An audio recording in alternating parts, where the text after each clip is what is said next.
13 ABC. Conklin and Company with 13 ABC Action News anchor Lee Conklin. First with what's happening behind the headlines. And Take 3, our panel of political analysts.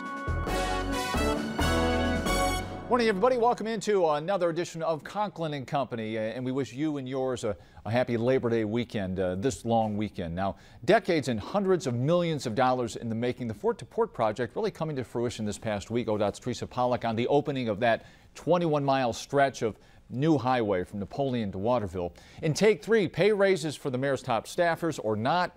Mitt is officially it for the GOP, along with Paul Ryan. And on the heels of the nomination on Thursday, Mitt Romney back in Ohio this weekend. And later tonight, the president's expected to be in Toledo just ahead of a campaign appearance in town tomorrow. Those topics and more with Ignacio Messina from the Toledo Blade in Take 3. But first, Ohio Governor John Kasich played a role at the Republican National Convention down in Tampa, touting some Ohio success stories in his speech to delegates. He also took time out to sit down and talk with 13 ABC. Here's the governor on the economy, the election, and more with 13 ABC political director Anthony Knops. The lessons of Ohio, economic success that you have shepherded through the state, are those lessons that can be translated on a national scale? Absolutely. Look, I mean, we had high debt, big deficits, high taxes, sloppy government. And so all we did was try to set the table for job growth, balance the budget, cut taxes, and improve programs that are important to people. And so we've seen significant growth. Also have focused on job creators. What can we do to help people to expand, or what can we do to attract people in the state? The biggest thing is to let them know that it's a good environment. I mean, we're not going to whack you upside the head with some big tax increase or some crazy regulation. So, yeah, there's no question that it applies at the federal level, and we've seen it work before. And I didn't come up with this on my own. It's been a long time, strategy or, formula for economic success. Is it really that simple, just to create an environment of a low tax, a receptive environment to businesses to come in? And if it's so simple, why hasn't it been done elsewhere? Well, because it's hard to do those things. You have all these special interest groups that are out there trying to stop change. They put a lot of money in their pocket from, they get used to government operating in a certain way. And you can't say I haven't had my battles as governor to get this thing straightened out. So, but for me, I didn't really, the yelling and the screaming and the protests and all that, it doesn't affect me because I know this formula would work.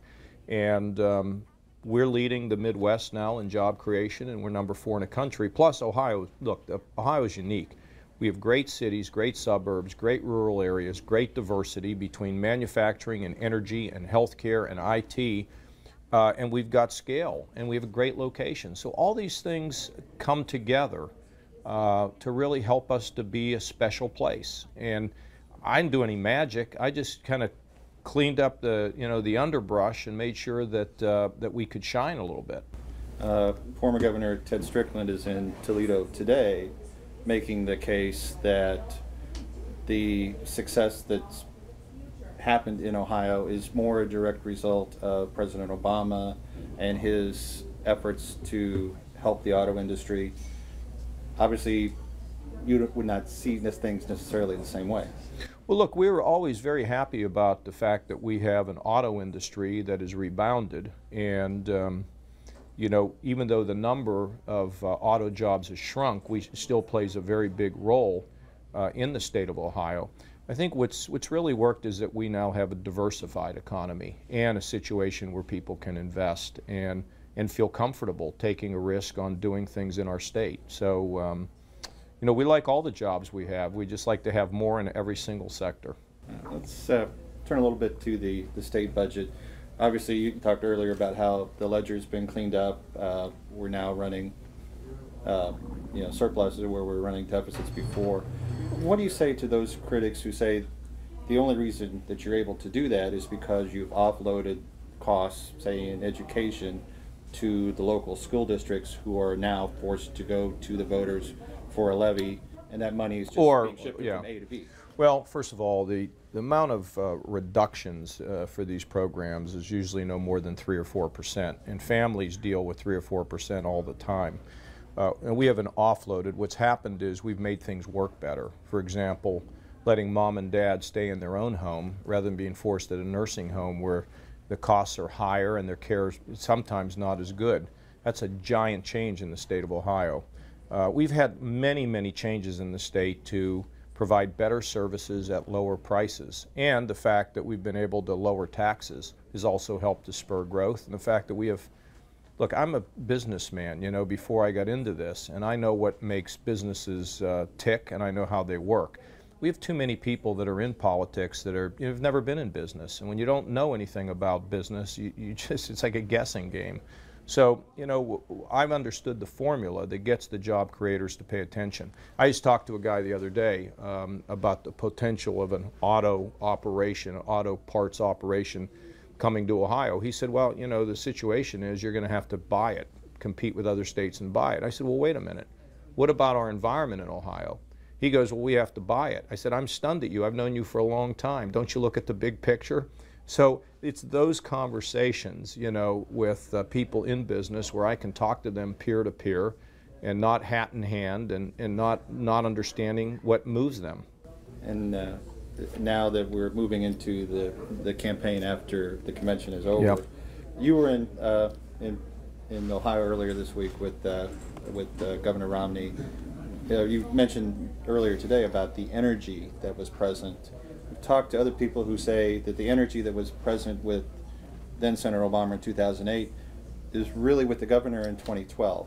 How does that? Well, look, it's about intensity, right? If Republicans are fired up and have great intensity, I mean, it's like a basketball game. If you're intense and fired up, you're more likely to win. You know, president's going to have to get his people back and get the enthusiasm back if he's going to win this election. But even though it seems like it's just tomorrow, believe me, it's a long way to Election Day, and I think it's going to be very close.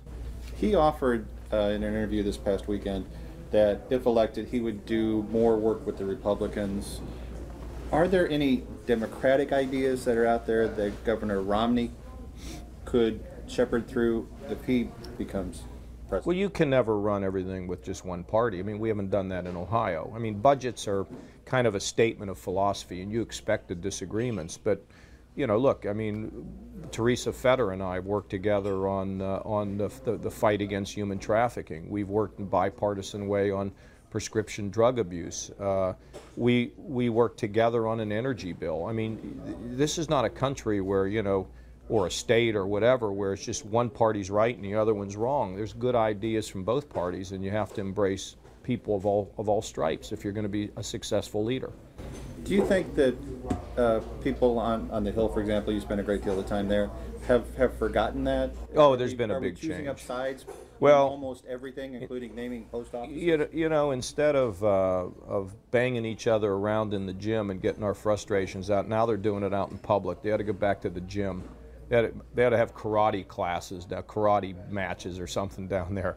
I mean, it's a fault on the leaders, the types of campaigns that are being run, and the fact that people are forgetting that they're serving the country and not themselves or a political party. You know, I was in politics for a long time, and I left, and I was very proud of what I did. But none of it had to do with the fact that I was a good Republican. I just wanted to be a good public servant, and that's how you can, at the end of the day, know that you serve well. Ohio Governor John Kasich with our Anthony Knops, 13 ABC political director, at the convention in Tampa. When we come back in just a minute, the Fort to Port Project with Teresa Pollack from ODOT on Conklin & Company.